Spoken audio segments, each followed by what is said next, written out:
Today we're talking about a little bit of a new movement tech that kind of got recently broken down by Iceman. Isaac, I was live streaming over on Twitch and the chat was saying, hey, did you check this out? Finally got around to checking it out, and I think it's actually pretty useful how this movement can be used. A little bit more than I initially thought. I'm going to go ahead and leave a link down in the description if you want to go ahead and check out his full video talking about all the nuances of this. I'm going to go ahead and kind of focus on some of the key takeaways. And everything comes back to Mountaineer. Mountaineer allowed you to fall from about 26 meters. Now that's up to about 34 meters. The base fall damage was around 13. And now you can get up to 15, which just allows for more maneuverability and less instances where you're splatting into the ground. And while he was experimenting with something, he ended up coming across a tech that allowed you to fall from about 100 meters, splat into the ground, and not actually break your legs, as you can see from the clip right there. And that's kind of what we're going to focus on, some of the use cases, because initially I was like, well, I don't really think that's going to be that useful. I went around, kind of experimented in different options and how you could utilize this. And I think there's a few that are pretty important. And I think this type of thing falls in that perfect spot where it's good enough to maybe use in specific niche cases, but it's not so broken that they'll probably fix it. I don't think this is intended in any way, but we'll go ahead and break it down and kind of explain how you can utilize this using Mountaineer. Like what I was referencing, there is a little bit of a risk reward. It's not like you just land and your gun's up and you're ready to fire. There is that little bit of delay from landing, or that little bit of a punishment from landing hard, where your gun takes a little bit to come up and you've already taken a little bit of damage. So you do leave yourself vulnerable. So that's a huge part that's a little bit wonky there, that it is a risk. On top of that, you're going to have the ability to be at low health. Maybe you didn't lose any plates, but you're landing on top of having that gun issue. Now you have a little bit less health, another risk. And if you don't know what the heck you're doing and you haven't practiced it, more than likely you can easily splat. If you just don't know what's going on, get a little gung-ho on how the velocity works, you're going to splat into the ground. Even with all those risks taken into consideration, whether it's getting shot out of the sky or whatever, there are some rewards. You can land on an unsuspecting opponent where they're looking a different direction. You'll land pretty quick before they even realize they're being jumped on. They may get the notification saying enemy coming out of the sky or whatever, but by that time you may have already reacted and already started shooting them. So it is a very aggressive usefulness there, but again, that risk reward will kind of hold it back. Thought I'd give a couple examples visually to kind of simplify it, because I think that will kind of help. Something simple is just to keep it in paint. So we have a regular building here, and if the building is 34 meters, if you fall off, you'll survive with Mountaineer. That's pretty straightforward. If you don't have Mountaineer, you're going to go splat. If you decide you're jumping from another building that's about 70 meters, or you take one of the little drones and you decide to jump off one of those that usually launches you at a pretty good distance, what will end up happening is the difference between 70 meters and about here is around 40 meters. But the distance from 70 meters to the ground is 70 meters. And this is pretty important because right around 50-ish meters, there's a unique effect that happens that we don't even really notice most of the time in terms of it happening at 50 meters. But if you jump anywhere below 50 meters, you're going to end up where your guns are coming out instead of your bare hands. And for a lot of this advanced tech, you need the hands to come out. And that's a critical part of it.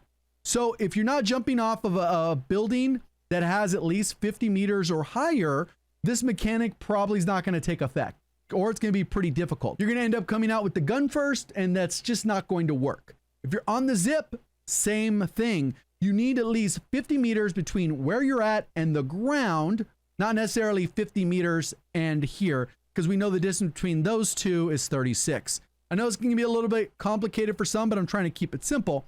If you do not have Mountaineer, you could jump off from this spot right here because there's more than 50 meters under you, and your hands will magically come out because it's that distance, and you'll be able to just land over here by pulling back on your character's movement to slow it down. You can see those hands come up where they're both visible when you slow down, because this is velocity based versus your hands when you're diving is not quite the same, and you're likely to splat based off that velocity. So this is without Mountaineer.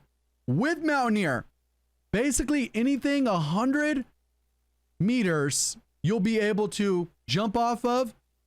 And as long as it's within 100 meters, you will be able to hit the ground without ever pulling your chute, and you will not splat as long as you've not maxed out that velocity. And you can kind of see how it works when you kind of experiment with it. That's why I said it's really good to play with it, because you kind of got to get a good feeling of, okay, I'm going full speed. I've slowed down enough. Oh, I slowed down too late. I splatted it on the ground.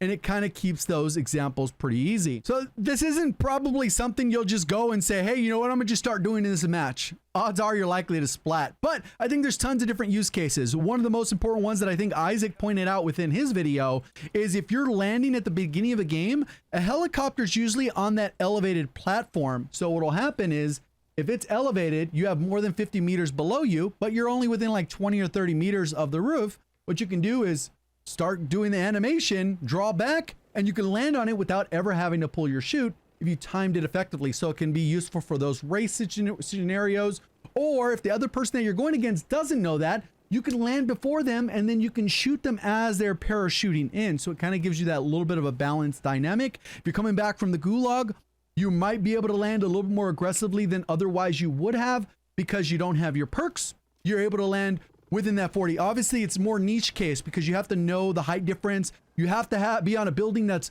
beyond that 50 meters because I was experimenting and there's a lot of buildings that aren't above that.